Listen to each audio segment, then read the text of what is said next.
그리고 앞으로도 잘할 것이라고 기대를 하고 있는데 과연 윤석열 정부가 잘할 것인가? 우리는 의문을 가질 수밖에 없습니다.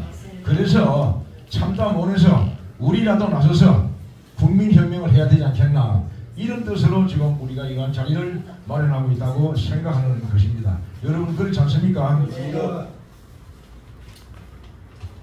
부정선거에 대해서 많은 말씀들 하십니다. 공직선거법 179조를 보시면요, 딱 두 가지가 있습니다. 다음 각 호의 어느 하나에 해당하는 투표는 무효로 한다라고 분명히 명시되어 있거든요. 그런데 수많은 증거가 있는데도 대한민국 정부가, 국회가, 검찰이, 또 집권 여당이라고 하는 국민의힘 당이 아무 소리를 하지 않고 있습니다. 정규의 투표지를 사용하지 아니한 것, 두 번째, 선거관리위원회의 기표 용기가 아닌 용기로 표를 하는 것은 무효로 한다고 했습니다. 무효투표가 된다고 했습니다. 딱 두 가지 다 걸리고 있잖아요. 그런데 왜 대한민국 정부가, 사법부가, 검찰이 이걸 하지 않겠습니까? 왜 안 하고 있는, 이상하지 않습니까? 이것이 하나의 정말로 아이러니컬한, 지금 이 정부가 왜 이런 정부가 되어 있느냐 할 수밖에 없는 그런 상황입니다. 그리고 지금 여기 우리 5.16 혁명 개성 발전위원회가 오늘 누가 참석하신 분 계십니까? 저는 박정희 등께서 5.16 혁명을 하셨던 그때의 상황을 벤치마킹하고 있었습니다. 그래야 우리 위원회가 우리 혁명 대토론의 목적이 성취될 수 있지 않겠느냐 해서 위원회를 하나 만들어 가지고 제대로 이 일을 진행하는 그런 일들을 추진해 나가시면 어떻겠느냐, 이런 생각을 감히 한번 해보는 것입니다. 예, 그동안 우리가 이제 광화문 아스팔트 세력들이 나와 상이 된 것이 박근혜 대통령 탄핵이 되고 난 이후에 사실은 실질적으로 아스팔트 세력이 나와서 전국적으로 모여서 밤을 새면서 눈물을 흘리면서 통곡을 하면서 대한민국을 걱정했던 그런 시대가 열렸던 것입니다. 그렇게 왔는데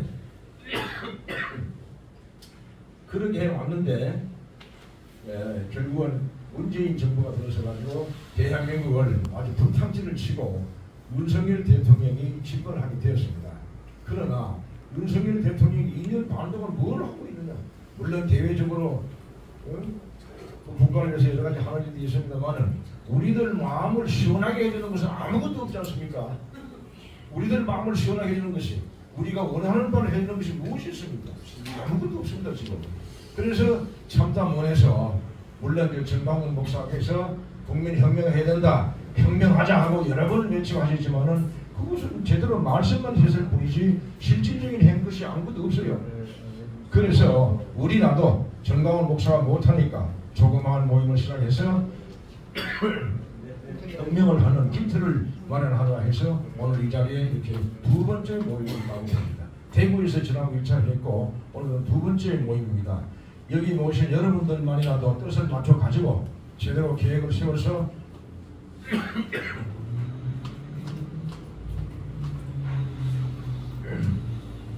하시면 국민혁명이 과연 일어나지 않겠느냐. 혁명이 무엇입니까? 혁명을 뭐라고 생각합니까? 우리가 나와서 떠들고 깃발을 흔들고 고함치고 소리친다고 해서 혁명이 되는 건 아니거든요. 계획을 세워서 정말로 혁명당을 혁명을 해야 되지 않느냐. 혁명하는 첫째가 뭐냐? 권력을 우리가 쟁취해야 됩니다. 권력을 쟁취하지 않으면 무슨 혁명입니까? 아무리 떠들어봐야 우리들만의 잔치밖에 안 되는 것이거든요. 아스팔트 우리가 7년 8년 했습니다. 무엇을 이루어 놨습니까? 윤석열 대통령 하나 만든 계획이 없어요. 그 윤석열은 과연 우리 우표였습니까? 보수도 아니었고 아무것도 아니었습니다. 문재인이가 임명했던 검찰총장으로서 말하자면 또 더 나아가서 박근혜 대통령 탄핵 당시에 이런 말씀하면 그러시면 한동훈이하고 둘이서 없는 죄를 만들어가지고 징역을 40년을 구형했던 그런 사람들 중에 하나입니다. 맞습니다. 그 사람들이 지금 정권을 잡고 대한민국의 당대표가 되는 이런 기가 막힌 현실, 이 아이러니한 현실 우리가 어떻게 봐야 됩니까? 이것을 뒤집어 엎어지지 않습니까? 네. 그래야 애국 시민 여러분들 가슴이 후련해지지 않고 저는 보는 겁니다. 맞습니다. 이것을 위해서 투쟁해야 되지 않느냐. 그러기 위해서는 정권을 우리가 잡아야 됩니다. 감히 이런 말씀을 드리기 좀 비약적인 말씀인지 모르겠습니다. 과거에 김대중이나 김영삼이 같은 사람 보세요. 그런 사람들은 제약 인사들하고 나와서 폭력을 행사하는 그러한 좌파 인사들을 영입해가지고 그들과 같이 했기 때문에 결국은 대통령이 됐습니다. 김대중이는 빨갱이지 않습니까? 김영삼이 못했습니까? 5.18 법을 만들어가지고 나라를 망하게 만드는 분탕질하는 것이 김영삼입니다.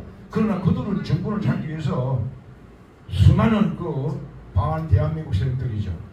좌파들하고 종북 주사파들하고 손을 잡아가지고 결국은 정권을 잡아서 대통령하고 나라를 이렇게 만들어 놓은 것이 그들이었습니다. 우리는 그렇게는 안 하더라도 제대로 된 자유민주주의 사상을 이념을 가지고 가치성을 가지고 하기 위해서는 제대로 할 수 있지 않겠습니까? 저는 그것을 해야 되지 않느냐. 우리가 주장하고 나아갈 바가 큰 목적은 그런 사상을 가지고 해야 되지 않느냐. 이런 생각을 합니다. 여러분들 그동안에 여러분 많은 투쟁을 해오셨고 피눈물 나는 노력을 해오신 걸로 알고 있습니다. 여기 계시는 여러분들 말씀 들어보면 정말로 아무도 알아주지 않는 곳에서 돈 한 푼 없는 그런 어려운 가운데서도 나라를 위해서 애써서고 정말로 노력하신 그런 분들이라고 저는 보여집니다. 우리 그렇지 않습니까? 박근혜 대통령이 탄핵되고 난 다음에 문재인이 물러나라. 문재인이 탄핵해야죠. 오히려. 그러나 박근혜 대통령 결국은 탄핵되고 망했습니다.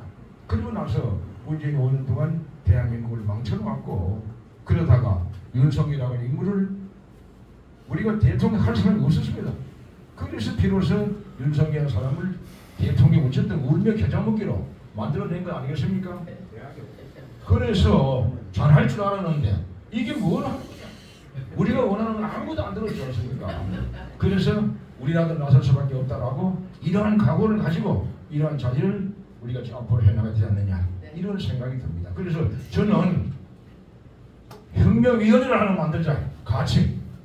여러분 어떻게 생각하십니까? 혁명위원회를 만들어가지고 하듯이 각 위원회 분과를 만들어가지고 각자 부여한 바를 책임을 맡아서 이론을 개발하실 분, 혁명을 하기 위한 어떤 우리가 5.16 혁명할 때 뭐 혁명 공약도 만들고 했잖아요. 그런 걸 하면서 그러면서 아까 여러분 말씀하셨듯이 우리가 하기 위해서는 재정이 필요합니다. 재정을 어떻게 조달할 것인가 여기에 대해서 깊이 생각을 해서 재정을 조달할 수 있는 방법을 강구해야 되지 않느냐 이런 생각합니다. 며칠 전에 제가 그 어떤 모임에 갔습니다. 갔더니 장성들 모임이었어요. 또 거기도 교회 목사님들 많이 모이셔서 활동을 하시는 그런 모임이었는데 거기에는 어떠한 장로님이 큰 그 냉동조 그 사업을 하시는 장로님이 한 분 계셨어요. 그날은 80명 모였는데 그 장로님이 참 카드 꺼내가지고 식세를 처음 계산하고 가시더라고요. 이러한 어떤 뭔가가 우리가 재정을 만들어내야 그리고 활동하는 모든 그 비용들을 그 돈 장로님들하고 그 위원회 그 위원장 되신 몇 분들이 다 돈을 만들어가지고 그날 또 모인 돈이 한 250만 원 모이더라고요. 이런 것들을 제일 먼저 우리 가장 필요한 것이 재정을 어떻게 확충합니까? 재정이 있어야 이런 활동도 할 수 있다. 저는 그렇게 생각합니다. 그래서 이런 물론 오늘 또 두 번째 모임이겠지만은 여러 어른들께서 좀 더 깊이 생각해서 이 혁명위원회를 만들어 가지고 어떻게 만들어 끌어가서 대한민국을 바꿀 것인가. 지금 우리가 민주당이나 국민의힘당에 대해서 희망을 걸 것이 없지 않습니까? 네, 맞습니다. 예, 뭐 좀 잘하겠지, 잘해 나갈 것이다 하고 기대하고 있었는데 이미 윤석열 정부는 절반을 돌아섰습니다. 앞으로 무엇을 하겠습니까? 뭐 조금은 할 수 있겠지요. 그러나 우리가 봤을 때는 별로 우리가 뭘 기대할 만큼 하지는 못할 것이 같다라는 생각이 듭니다. 그것을 우리가 하시자. 우리가 하십시다. 네. 이런 생각을 합니다. 네. 감사합니다.